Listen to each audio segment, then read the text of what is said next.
День Победы, как он был от нас далек, как в костре потухшем таял уголек. Были версты, обгорелые в пыли, этот день мы приближали, как могли.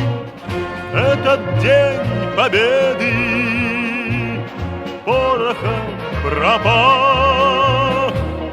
Это праздник с сединою на висках, это радость со слезами на глазах. День Победы, День Победы, День Победы.